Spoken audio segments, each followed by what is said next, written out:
బాలకృష్ణ వేసే స్టెప్పులు మామూలుగానే సోషల్ మీడియాలో మీమ్స్ ట్రోలింగ్స్ కు స్టఫ్ లా మారిపోతుంది. డాకు మహారాజ్ అంటూ బాలయ్యతో బాబీ ఏదో కొత్తగా ప్రయత్నిస్తున్నాడని అంతా అనుకున్నారు. ఫస్ట్ లుక్, టీజర్, గ్లిమ్స్ ఇవన్నీ చూస్తుంటే ఏదో కొత్త ప్రపంచంలోకి తీసుకెళ్తున్నాడని అంతా భావించారు. కానీ మళ్ళీ అదే పాత ధోరణిలో ఓ మాస్ నంబర్ పెట్టించి పిచ్చి గెంతుల్ని బాలయ్యతో వేయించాడు బాబీ. తాజాగా రిలీజ్ చేసిన దబిడి దిబిడి పాటలో శేఖర్ మాస్టర్ కంపోజ్ చేసిన స్టెప్పుల్ని బాలయ్య ఫ్యాన్స్ సైతం మెచ్చుకునేలా లేవనిపిస్తుంది. తాజాగా దబిడి దిబిడి అంటూ పాటను రిలీజ్ చేసింది డాకు మహారాజ్ టీం.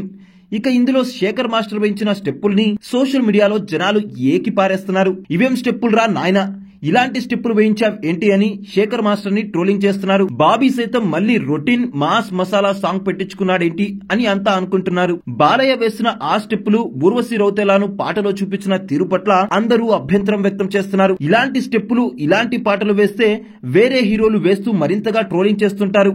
ఇప్పుడు నోరెందుకు లేవడం లేదంటూ నెటిజన్లు భగ్గమంటున్నారు. మిస్టర్ బచ్చన్ సినిమాలో భాగ్యశ్రీతో రవితేజ స్టెప్పులు వేస్తే ట్రోలింగ్ చేశారు. మరి ఇప్పుడు ఊర్వశి, బాలయ్య ఏజ్ కూడా చాలా గ్యాప్ ఉంది. పైగా ఆ స్టెప్పులు మరింత క్రింజిగా ఉన్నాయి. ఇప్పుడు ఎందుకు మాట్లాడడం లేదని నిలదీస్తున్నారు.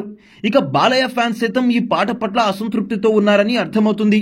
డాకు మహారాజ్ రెగ్యులర్ కమర్షియల్ చిత్రంలా ఉండదని, ఇదొక ప్రయోగంలా ఉంటుందని అంతా భావించారు. కానీ ఈ దబిడి దిబిడి పాట వచ్చాక ఇది రెగ్యులర్ తెలుగు మాస్ మసాలా సినిమానే అని అందరికీ అర్థమైంది.